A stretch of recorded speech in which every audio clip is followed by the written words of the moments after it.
Assalamualaikum warahmatullahi wabarakatuh. Bismillahirrahmanirrahim. Perkenalkan, nama saya Amiruddin, mahasiswa Ilmu Politik Universitas Muhammadiyah Jakarta. Membuat video ini dengan tujuan memenuhi tugas mata kuliah Al-Islam 3 yang diasuh dan diampu oleh Dr. Muhammad Nasy. Kali ini saya akan mencoba untuk menjelaskan tentang khilafah dan imamah, kan? Apa sih khilafah? Khilafah adalah kepemimpinan dengan batas teritori tertentu yang mengikat secara struktural setiap warga yang berada di dalamnya, sehingga tidak mengikat orang di luar area tersebut. Khilafah kita ketahui bersama bahwa jalannya atau berputarnya roda pemerintahannya itu berada di dalam suatu wilayah. Artinya tidak otoratif ke semua wilayah seperti itu. Jadi adanya peraturan-peraturan yang diadakan oleh khilafah itu berada di dalam batas wilayah tertentu, teman-teman sekalian. Kalau misalkan Indonesia menganut sistem khilafah, maka kebijakan-kebijakan dari khilafah tersebut tidak sampai ke Malaysia, tidak sampai ke Filipina, ke Laos, tetapi mengikat warga yang berada di dalamnya, di dalam batasnya, seperti teman-teman sekalian.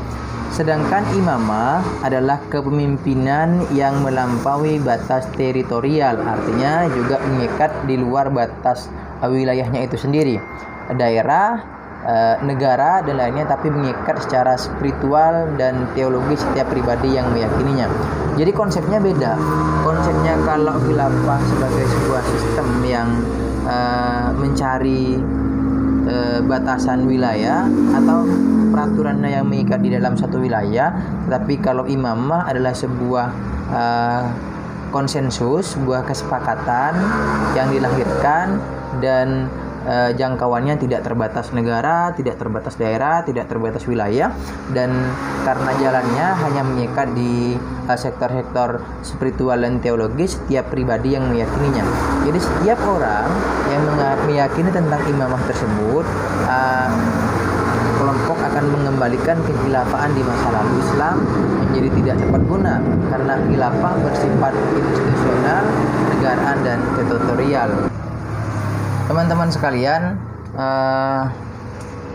umat atau objek dari kedua perbedaan ini, khilafah dan imamah, objeknya adalah umat adalah pihak lain yang merupakan objek niscaya imam, gitu kan? Di dalam Al-Quran surah Yunus ayat 19 misalnya, Allah menyifatkan umat atau ummah serumpun dengan iman dan imamah. Artinya imamah ini harus dipimpin oleh orang-orang yang benar suci, oleh orang-orang yang mempunyai tingkat kepatuhan tinggi terhadap Tuhannya, tingkat keibadahan yang tinggi. Oleh karena itu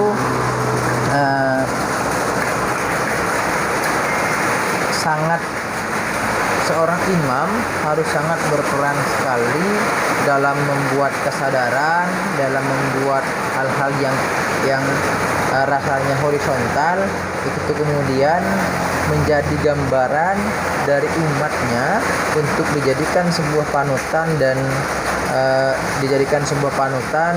dan representasi dari tingkah lakunya kesehari-hariannya. Bagaimana hubungannya kepemimpinan vertikal atau imamah semestinya memang dipegang oleh orang-orang suci yang memiliki spiritualitas tinggi, seperti misalkan nabi, seperti misalkan wali. Kita ketahui bersama di Indonesia ada wali songo yang memimpin dari berbagai macam sektor.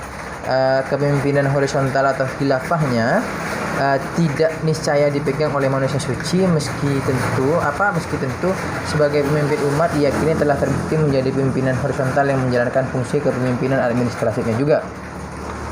Jadi teman-teman sekalian, Syiah itu meyakini imamah sebagai kepemimpinan umat, karenanya ia harus dipegang oleh pribadi yang memenuhi syarat. Syaratnya itu adalah ia taat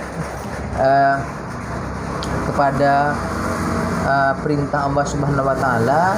Karena itu Syiah meyakini Ali sebagai pemimpin umat atau imamah seperti itu. Sedangkan Sunni meyakini kepemimpinan yang bersifat struktural dengan batas teritorial sebuah estate negara. Karena itu Sunni tidak menetapkan syarat kesucian bagi pemegangnya. Teman-teman sekalian, kita ketahui bersama perbedaan ini sangat signifikan sekali. Artinya harus dipahami secara mendalam untuk mengambil hikmah, untuk mengambil ibrah dari imamah dan khilafah ini, teman-teman sekalian. Dan juga keabsahan pemangkunya adalah Ali bin Abi Thalib diyakini sebagai imam sedetik setelah Nabi Muhammad SAW wafat, karena kepemimpinan umat atau kepemimpinan umat itu disebut dengan imamah, tidak dibangun legitimasinya melalui pemilihan masyarakat. Artinya Sayyidina Ali bin Abi Thalib itu diyakini sebagai pemimpin umat oleh golongan-golongan Syiah karena memang atas dasar perpecahan-perpecahan yang ada oleh perseteruan kelompok Ali bin Abi Thalib dengan Muawiyah yang melahirkan dua cabang perbedaan atau dua sekte, yaitu Khawarij dan Syiah. Ia seorang tidak pernah melakukan penyembah berhala sejak kecil, sedangkan Sunni menitik beratkan konsep keadilan bagi seorang khilafah, yaitu cacat moral. Teman-teman sekalian, imamah itu diyakini sebagai pemimpinan umat, maka Syiah menganggap Sayyidina Ali bin Abi Thalib sebagai seorang pimpinan umat. Begitu teman-teman sekalian. Ali bin Abi Thalib diyakini sebagai imam dengan proses deklarasi pengangkatan oleh Nabi Muhammad SAW di Ghadir Khum sebagaimana diperintahkan oleh Allah Subhanahu wa taala dalam Al-Qur'an surah Al-Maidah ayat 67. Lihat penjelasannya oleh Jalal ad-Din Asyuyuti, Ad-Dur al-Matsur At-Tafsir di Markas Lil Buhuth wa Al-Dirasat Al-Arabiyyah wa Al-Islamiyah Kairo Mesir 2003 Masehi atau 1424 Hijriah. Sementara itu Ali bin Abi Thalib langsung mengangkat Sayyidina Abu Bakar sebagai khalifah. Khalifah dan khilafah itu beda loh, ya. Khalifah dan khilafah itu beda karena harus sesuai mekanismenya masing-masing, teman-teman sekalian. Terus karakteristik dari khilafah ini adalah kapabilitas, akuntabilitas, dan akseptabilitas. Sementara konsep imamah tak harus diterima oleh publik sosial. Kebenaran dari pemimpin umat atau imamah tidak harus diterima oleh kelompok sosial yang banyak karena memang imamah tidak ada hubungannya dengan pilihan masyarakat. Imamah itu ia adalah hak prerogatif Tuhan, gitu kan. Kalau seorang presiden mengangkat seorang menteri yang berasal dari jejak kehidupannya yang pemulung, itu nggak apa-apa karena memang itu adalah hak prerogatif presiden. Artinya siapapun yang dipilih presiden untuk menjadi seorang menteri, maka itulah hak presiden dan tidak apa-apa di dalam dunia kepemimpinan yang bersifat transenden dan divine. Artinya imamah itu adalah hak prerogatif Tuhan, maka Syiah meyakini Ali itu diangkat sebagai imamah setelah sedetik Nabi Muhammad SAW wafat, seperti itu teman-teman sekalian. Persis sebagaimana Nabi Muhammad ditunjuk sebagai nabi, publik suka atau tidak, setuju atau tidak, Muhammad tetaplah seorang nabi. Itulah keyakinan seorang di balik layar imamah tersebut. Tidak seperti khilafah. Khilafah itu harus memiliki kapabilitas, akuntabilitas, akseptabilitas, dan harus memang tolak ukurnya disukai atau enggak oleh masyarakat, gitu kan. Sayyidina Abu Bakar bin Khattab, Sayyidina Abu Bakar menjadi seorang khalifah menggantikan posisi Nabi Muhammad SAW karena memang di satu sisi ditunjuk oleh Nabi Muhammad SAW dan di satu sisi adanya kesepakatan tertentu oleh para sahabat-sahabat pada waktu itu, teman-teman sekalian.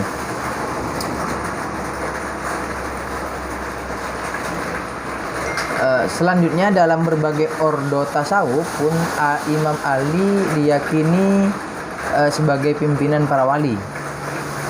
Hubungan ini bersifat kepatuhan spiritual yang didasarkan pada hubungan cinta, bukan bersifat kepatuhan administratif. Jadi imamah lebih kepada menganggap hal yang spiritual menganggap jadi orang Madura itu bisa percaya kepada Sayyidina Ali dengan sektor-sektor yang telah diperjelas oleh kaum Syiah. Itu bisa saja karena memang sifatnya tidak terbatas oleh lingkungan, tidak terbatas oleh negara, tidak terbatas oleh teritorial, tapi tergantung pada keyakinan dan hak-hak teologisnya untuk diberikan kepada siapa, seperti teman-teman sekalian. Kalau khilafah tidak bisa karena memang ada kepatuhan administratif yang harus diselesaikan di situ. Maka kemudian itu terjadi sebuah semacam kontraproduktif, kontroversi sebenarnya. Bentuknya bagaimana? Sebagaimana pernah dijelaskan tentang pengangkatan Nabi Ibrahim alaihissalam sebagai imam di dalam surah Al-Baqarah ayat 124 pada bagian pertama. Buku ini menunjukkan bahwa imamah merupakan proses penciptaan atau takwin, sementara bentuk khilafah adalah penetapan yang bersumber dari kontrak sosial, gitu kan? Jadi imamah ini adalah hak prerogatif Tuhan. Jadi ketika Nabi Musa dan Nabi Yakub di bawah pimpinan Fir'aun, maka yang disebut dengan imamah hak prerogatif Tuhan mengangkat Nabi Yakub sebagai nabi juga, gitu kan, nabi dan rasul, karena memang waktu itu Nabi Musa memohon untuk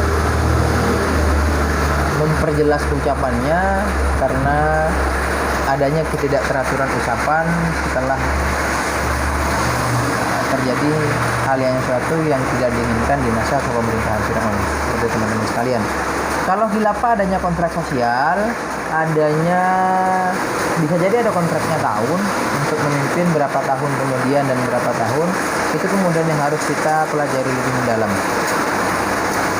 Kritik Syiah terhadap Abu Bakar, Umar, Utsman harus dipahami sebagai kritik terhadap kebijaksanaan sebagai pemimpin struktural administratif. Kita ketahui bersama kalau sudah ngomongin struktural administratif, artinya itu adalah sistem khilafah. Sedangkan yang diyakini oleh kaum Syiah adalah sistem imamah itu sendiri. Bahkan penolakan Syiah terhadap ketiga khalifah tersebut karena dianggap tidak memenuhi syarat-syarat kepemimpinan administratif, bukan kepemimpinan spiritual. Ketiga-tiganya, Abu Bakar, Umar, dan Utsman itu mampu secara spiritual, tapi kata Syiah tidak.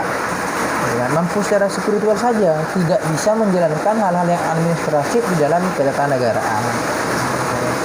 Sayangnya, sebagian orang Syiah juga Sunni menganggap imamah dan khalifah sebagai satu makna. Akibatnya, substansi masalah teredukasi dan dikaburkan oleh sentimen yang memanas karena kesalahpahaman yang berkepanjangan. Jadi kita belajar sungguh-sungguh tentang khilafah dan imamah karena memang di situ berbeda, substansinya beda loh. Yang patut disayangkan adanya orang-orang Syiah yang memberikan pernyataan yang bisa ditafsirkan sebagai penolakan terhadap kepemimpinan struktural itu, padahal yang ditolak adalah kepemimpinan struktural administrasinya dari Abu Bakar, Umar dan Utsman. Dengan memunculkan tema perampasan hak kepemimpinan yang terkesan meredukasi imamah menjadi khilafah, padahal perampasan tidak ada dalam konteks imamah, gitu kan. Jadi imamah itu adalah hak prerogatif Tuhan, tidak bisa dipaksa, juga tidak bisa ditunjuk, karena memang hal-hal yang berhubungan dengan Tuhan. Beda dengan khilafah yang secara tidak langsung membutuhkan kapabilitas dan kualitas tersendiri untuk dijadikan sebagai seorang pimpinan. Cara menunjukkan Imam Ali tetap mendukung dan membaiat Khalifah Abu Bakar meskipun telah berlalu 6 bulan, gitu kan. Imam Ali jelas tidak pernah mundur dari posisinya sebagai imam karena memang posisi imam tidak bisa dianulir.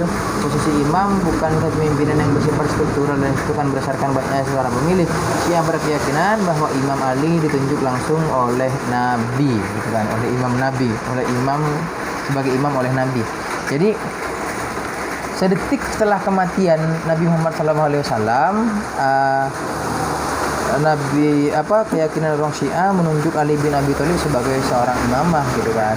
Dan setelah itu orang-orang Syiah juga meyakini bahwa setelah itu mengangkat Abu Bakar sebagai seorang khilafah.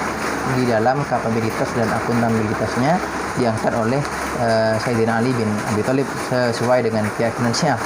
Perlu kita garis bawahi, imamah dan khilafah adalah hal yang berbeda. Kalau imamah itu adalah hak prerogatif Tuhan untuk mengangkatnya atau memberikan status kepemimpinannya ke pemimpinan umat yang setelahnya.